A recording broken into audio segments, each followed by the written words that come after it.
నమస్తే సార్. నమస్తే. సార్ సంక్రాంతికి బరిలో మన చిరంజీవి గారి సినిమా, అలాగే ప్రభాస్ సినిమా, నవీన్ పొలిశెట్టి సినిమా ఇలా మొత్తం 5 సినిమాలొచ్చాయి గదా! సో, ఈ సినిమాల గురించి మీ అభిప్రాయం చెప్పండి. ఏ సినిమా ముందంజలో ఉంది?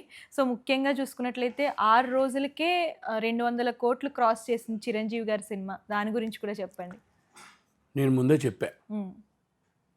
సంక్రాంతి మొనగాడు, సంక్రాంతికి వస్తున్నాడు, మెగాస్టార్ చిరంజీవి గారు బ్లాక్ బాస్టర్ కొడతారని ముందే చెప్పాను. నేనేమి ఇప్పుడు కొత్తగా చెప్పలేదు. ఆ రోజు చెప్పాను నేను బ్లాక్ బాస్టర్ కొడుతున్నారని. అనుకోకుండా ఆ అదృష్టం నాకు కూడా కలిసి వచ్చింది విశాఖపట్నం చేయడం వల్ల. ఓకే. అనుకోకుండా విశాఖపట్నం చేసాం. ఆ అదృష్టం నాకు కూడా ఆయన మాకు కల్పించారు చిరంజీవి గారు. ఓకే. అయితే ఒక చరిత్ర రాశారు ఆయన. ఒక చరిత్ర రాశారు. చాలామంది మాట్లాడారు. ఒక్కరోజు ఆడిన సినిమా 70 సంవత్సరాల వయసున్న సినిమాకి ఎవరైనా వస్తారు, ఆయన ఆ వయసులో ఎవరు చేస్తారు, అది ఇది ఏదేదో మాట్లాడారు. మాట్లాడిన వాళ్ళందరూ కూడా పేర్లు అవసరం లేదు, కానీ వాళ్ళందరికీ సినిమా సమాధానం చెప్పింది. నేను అదే చెప్పాను, సినిమా సమాధానం చెప్తుంది. సినిమా చెప్తుంది సమాధానం, నేను చెప్పనని చెప్పాను. సినిమా సమాధానం చెప్తుందని చెప్పాను.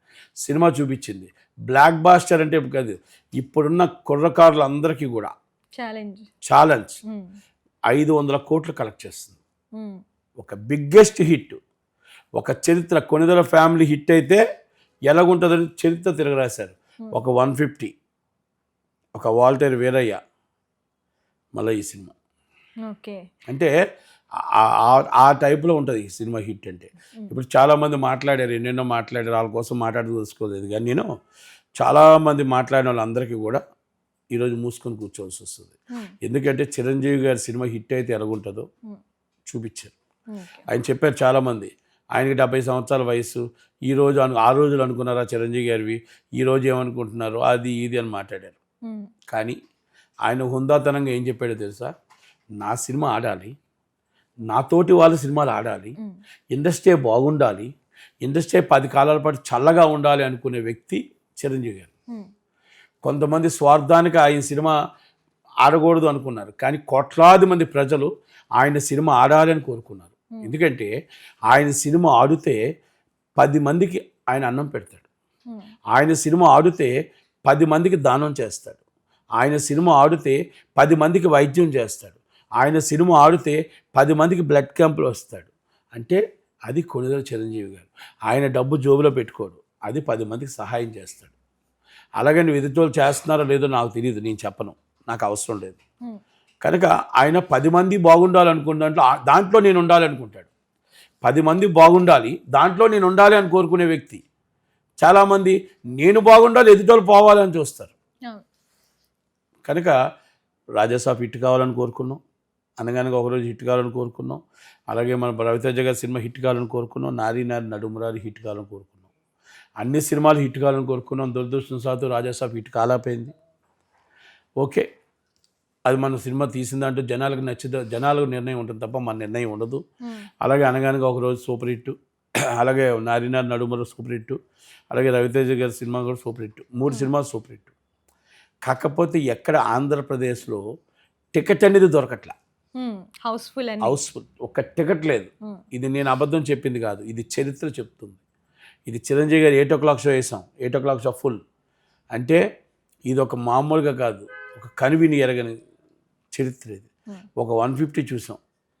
అంటే చిరంజీవి గారి ఫ్యామిలీలో హిట్ అయితే ఎలాగుంటుందో, హిట్ అంటే ఆ ఫ్యామిలీ ఎలాగుంటుంది అనేది ఈ సినిమా చూపించింది. ఇప్పుడు 226 ఇవాళ రేపు గారు 300 కోట్లు వస్తుంది. 500 కోట్లు దాటుతుందని నా అంచనా. అంటే చిరంజీవి గారి చరిత్ర, అన్ని చరిత్రలో బ్లాక్ బాస్టర్లు అన్నీ కూడా తిరగరాసిపోయాయి.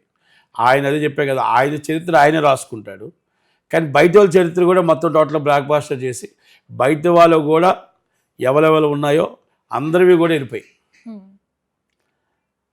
కొన్ని రికార్డ్స్ అన్నీ బదులు కొడతారు. ఇంకో 2 రోజుల్లో మీకు మళ్ళీ చెప్తాను. 2 days దగ్గరికి వచ్చాయి, అందరివి రికార్డ్స్ బదులు కొట్టాను, దగ్గరికి వచ్చాయి. 2 daysలో రికార్డ్స్ అన్నీ అయిన తర్వాత మీకు చెప్తాను. కన్వీని ఎరగని కలెక్షన్స్, అంటే ఊహకు కూడా అందట్లేదు. జనాలు లైన్ కడుతున్నారు, ఉదయం వచ్చి సాయం దాకా ఇక్కడే ఉంటున్నారు థియేటర్లో. అయితే అది చిరంజీవి గారి మీద అభిమానం. చిరంజీవి గారి సినిమా మాట్లాడింది, సినిమా చెప్పింది.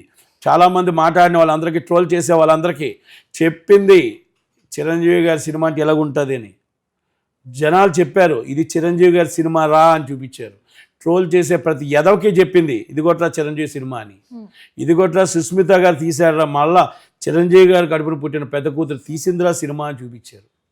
ఇది చరిత్ర అని చూపించింది. ట్రోల్ చేసేవాడికి మూసుకోమని చెప్పారు. ఇంకంతకన్నా ఇంకెవరు ఇంకా అవసరం? మాట్లాడే ప్రతి ఒక్కరికి సినిమానే చెప్పింది సమాధానం. మేమెవరం సమాధానం చెప్పాల్సిన అవసరం లేదు. ఇది ఒక అభిమానిగా కాదు, ఆయనంటే అభిమానించే వాళ్ళగా, నేనే కాదు కోట్లాది మంది ఆయన్ని అభిమానించే వాళ్ళగా ఎప్పుడూ బాగుండాలని, కుటుంబం అంతా బాగుండాలని కోరుకోవడంలో తప్పులేదు. ఎందుకంటే 10 మందికి హెల్ప్ చేసే వ్యక్తి బాగుండాలని కోరుకుంటాం. కనుక ఆయన హిట్ ఇలా ఇదే కాదు, ఎప్పుడు కూడా కొడుదల ఫ్యామిలీలో ఉన్నంతవరకు సినిమా ఇండస్ట్రీలో ఆయన 10 మంది బాగుండాలి, ఆ 10 మందిలో నేను ఉండాలి అని అనుకుంటాడు. కాబట్టి ఆయనకి ఎప్పుడు మంచి జరుగుతుంది, ఆయన నమ్ముకునే వాళ్ళందరికీ మంచి జరుగుతుంది. కనుక ప్రేక్షకులు ఇంత పెద్ద హిట్ ఇచ్చి ట్రోల్ చేసే వాళ్ళందరికీ కూడా సినిమాతో టికెట్తో సమాధానం చెప్పిన ప్రేక్షకుల దేవులందరికీ కూడా నమస్కారం. Thank you very much. Hello అండి, వీటీవీ సబ్స్క్రైబ్ చేయండి. హాయ్ అండి, this is actor Suman. So వీటీవీని లైక్ చేయండి, షేర్ చేయండి, సబ్స్క్రైబ్ చేయండి. Hi hello, I'm Sasirekha, Miss India. So వీటీవీని లైక్ చేయండి, సబ్స్క్రైబ్ చేయండి, షేర్ చేయండి.